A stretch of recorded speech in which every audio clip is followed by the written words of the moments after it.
Now I have a simple questions related to mensuration. Mensuration से related ये मेरा एक क्वेश्चंस है। इस क्वेश्चंस को आप ध्यान से माइन्यूटली जो है ये पढ़िए। पढ़ने के बाद इस क्वेश्चंस के अकॉर्डिंग फिगर बनाइए और फिगर में उन सारे चीज़ों को इंडिकेट कीजिए जो आपके पास क्वेश्चंस में दिया हुआ है। और क्वेश्चंस में जो आपको निकालना है, फाइंड आउट करना है, वो फिगर के थ्रू आप समझने का कोशिश करेंगे तो वो वैल्यू आपके पास फाइंड आउट हो जाएगा। ठीक है। तो मेंसुरेशन में जो सबसे इम्पोर्टेंट जो ये चीज़ है वो है आपके पास इसका फॉर्मूला। जैसे आपके पास क्यूब है, क्यूबॉइड है, सिलेंडर है, कोन है या आपके पास स्फीयर है, इन सबों का फॉर्मूला आप याद रखिए। related to volume, related to surface area, related to curved surface area and as well as related to total surface area। इन सारी चीज़ों को अगर आप याद रखेंगे तो मेंसुरेशन के सवाल को बनाना इतना मुश्किल नहीं है। जैसे ये क्वेश्चंस हम लोग के पास है, इसी अप्रोच के अकॉर्डिंग हम इस क्वेश्चंस को सोल्व करने की कोशिश करते हैं।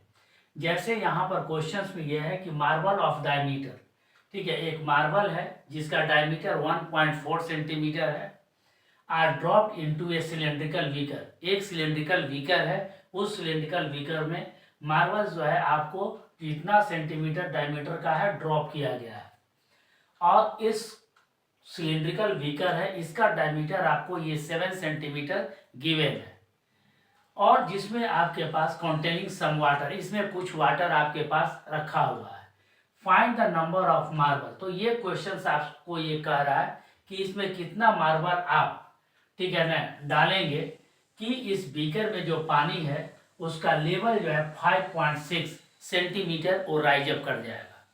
इट मीन्स इस क्वेश्चन को बनाने के लिए सबसे पहले आप यहाँ पर एक सिलेंड्रिकल बीकर बनाइए। तो जैसे मान लीजिए कि ये मेरे पास एक सिलेंड्रिकल बीकर है, ये आपके पास एक सिलेंड्रिकल बीकर है और इस सिलेंड्रिकल जो है बीकर में यहाँ पर मान लेते हैं कि कुछ लेवल तक ये पानी आपको ये भरा हुआ है। मान लीजिए ये आपके पास कुछ लेवल तक ये पानी भरा हुआ है और इस सिलेंड्रिकल जो है बीकर है, इसका डायमीटर 7 सेंटीमीटर दिया हुआ है। इसका मतलब यहाँ से ये जो रेडियस होगा, रेडियस इक्वल टू आपके पास ये 7/2 सेंटीमीटर आपके पास होगा। अब इसमें आपके पास कह रहा है कि कुछ मार्बल इसमें ड्रॉप किया गया है। जैसे मान लीजिए कि ये मार्बल आपके पास ये इस शेप का है, जो स्फेरिकल इन शेप है, इसका रेडियस डायमीटर आपके पास 1.4 सेंटीमीटर है। इट मीन्स इसका रेडियस आपके पास, इसको कैपिटल आर से मान लीजिए, ये आपके पास 1.4 अपॉन क्या होगा ये 2, इस मीन्स जो है 0.7 सेंटीमीटर ये आपके पास इसका रेडियस होगा।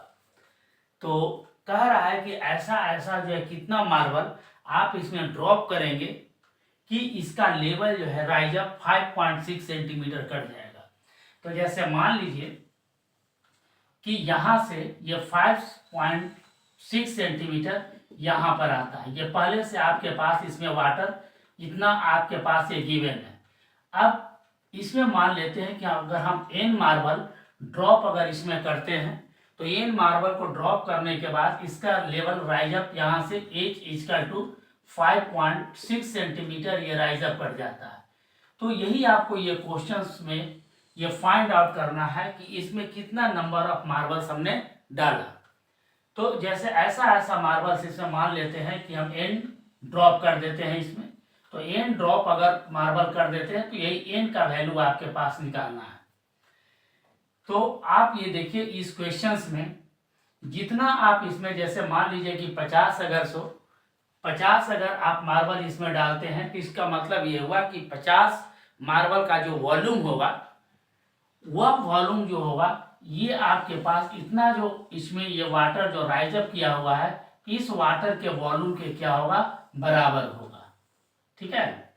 तो इसी कॉन्सेप्ट को ध्यान में रखते हुए आप यहाँ से लेट कर लीजिए कि let number of marble equal to n। अगर आपके पास n नंबर ऑफ मार्बल्स अगर है तो इसका मतलब volume of n marble equal to होगा वॉल्यूम ऑफ दिस वाटर, ठीक है ना, having the height of 5.6 centimetre. तो आप यहां से लिखिए number of n into number of one marble equal to होगा नंबर ऑफ, सॉरी यहां से volume of water rise up.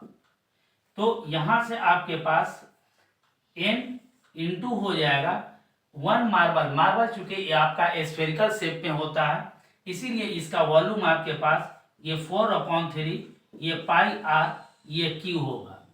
और ये आपके पास ये जो बीकर है, बीकर आपके पास सिलेंड्रिकल शेप का है, इसीलिए इसमें जो ये वाटर जो ये राइज अप करेगा इसका वॉल्यूम आपके पास पाई आर स्क्वायर और यहां से h होगा।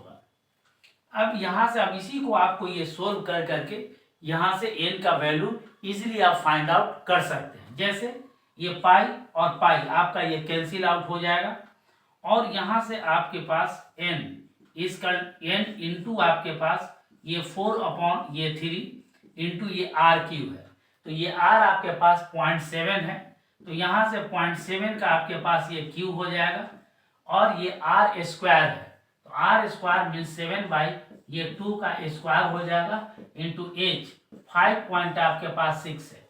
फर्दर आप इसको अगर आप सोल्व करेंगे तो आपको n इंटू होगा 4 अपॉन आपका ये 3 इंटू ये 7/10 हो जाएगा इंटू ये 7/10 हो जाएगा इंटू ये 7/10 इक्वल टू ये 7/2 होगा इंटू 7/2 होगा इंटू डेसिमल्स को यहाँ से खत्म कीजिए तो 56 अपॉन यहाँ से ये 10 हो जाएगा। अब इसको कट कीजिए, ये 10 और ये 10 आप आसानी से काट सकते हैं और उसके बाद ये 7 भी काट सकते हैं, ये 7 भी काट सकते हैं, उसके बाद 7 से इसको भी काट सकते हैं, 8 बार में कटेगा, 2 से आप इसको काट सकते हैं ये 4 टाइम्स में, 2 से भी आप इसको 2 टाइम्स में काट सकते हैं। तो अब आपके पास अब यहां से आपके पास आ जाएगा 2 से आप इसको भी काट सकते हैं, ये 2 2 जा 4 आएगा, उसके बाद 2 से आप इसको काट सकते हैं ये 5 टाइम्स में। इट मीन्स जब आप इसको फर्दर आप जब सोल्व करेंगे तो ये n अपॉन आएगा 10 5 या 50 हो जाएगा। 50 को अगर आप 3 से मल्टीप्लाई कीजिए तो ये आपके पास 100 ये 50 इक्वल टू यहाँ पर ये 1 आएगा और तब क्रॉस मल्टीप्लीकेशन करने के बाद n equal to 150 into 1 equal to 150 ये मार्बल्स आपके पास आएगा। तो इस तरह से जो है ये प्रॉब्लम को हम लोग आसानी से ये सोल्व कर सकते हैं विथ यूजिंग द फिगर। जब आप फिगर को का इस्तेमाल अगर आप कर रहे हैं अकॉर्डिंग टू क्वेश्चन और उसके बाद जैसे जैसे आपको ये क्वेश्चंस कर रहा है उसी को मैथमेटिकली जो है आपको यहाँ पर लिख देना है और लिखने के बाद फर्दर जो है आप सिंपल कैलकुलेशंस के थ्रू जो है आप सोल्व करेंगे तो ये वैल्यू आप आसानी से ये ला सकते हैं। तो ऐसे प्रॉब्लम को इस तरह से सोल्व करने का कोशिश कीजिए और मेंसुरेशंस के कोई भी प्रॉब्लम को बिना डायग्राम के थ्रू बनाने में बहुत परेशानी है, इसीलिए आप डायग्राम जरूर बनाइए। Thank you.